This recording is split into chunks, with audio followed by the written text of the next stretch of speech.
Today I want to talk about incremental revenue. You know, a lot of times we'll be chatting with the doctor about growing the practice, and he'll be looking at us going, hey, by the time I pay the bill for hiring you, there's nothing left. And I want to talk about how that works, what all can be done to drive incremental revenue, and how powerful it can be. And I think this is good for the whole team to know, because oftentimes the team doesn't realize, if they're not into spreadsheets and they're not a dork like I am with income statements, it's hard to understand how all this can work unless it's broken down into nice simple terms. So I want to break it down that way, give you some great insight, and I want to head on over to the whiteboard to draw all this out for you and show you exactly what this looks like. So we'll head on over. So what ends up happening is your average doctor or average practice works 16 days per month. So if you have 75% overhead, that means it takes you 12 days just to break even. And what that means is there's 4 days of profit. And so if you're ever wondering why, when there's bad weather, or why when the schedule falls apart, especially at the end of the month, your doctor's going bananas on you, it's because if we lose a day, the doctor just took a 25% pay cut. Now the question becomes, how do we get the incremental revenue? We can have add-on services. So as an example, let's say a patient comes in, they're a perio patient, and we send them home with some take-home product to help improve their health.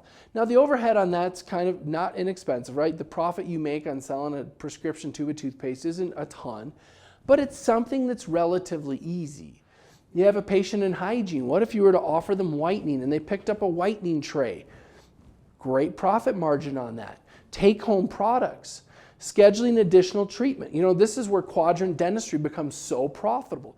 So the incremental profit you can make if we can do quadrant dentistry is out of this world.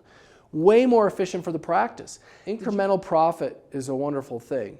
But if we do it the other way, it kills us. You know, do you offer the in-office oral health plans as an example? Would that be something that would work kind of like a service contract for your business?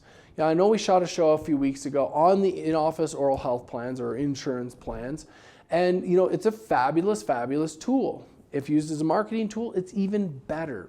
So what I would do after the show, your homework is to sit down and brainstorm as a team with your practice, your office, what services, what additional services could you offer that might be helpful, that a patient might appreciate and enjoy. Maybe it's Botox, you can get rid of my wrinkles. Maybe it's dermal fillers.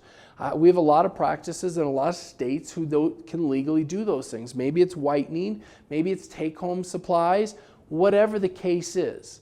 It gives us the ability to build that average price per visit. A beautiful smile is certainly a gateway to a person's soul. And anything you can do to improve that smile and give that patient more confidence to where they can have an additional skip in their step as they walk out is a wonderful thing, will drive incremental revenue. That being said, do your homework assignment, chat with your coach about what would work in your office, and then brainstorm with your coach who will know your practice better about what else can be offered to drive incremental revenue. It'll be the key to improved profit and improved raises for everybody in the practice.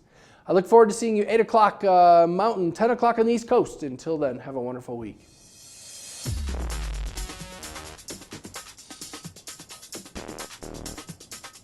What if you could have the practice of your dreams?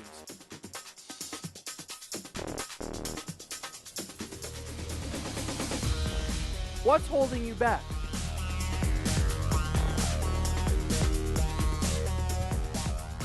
Imagine a life where you have everything you ever wanted.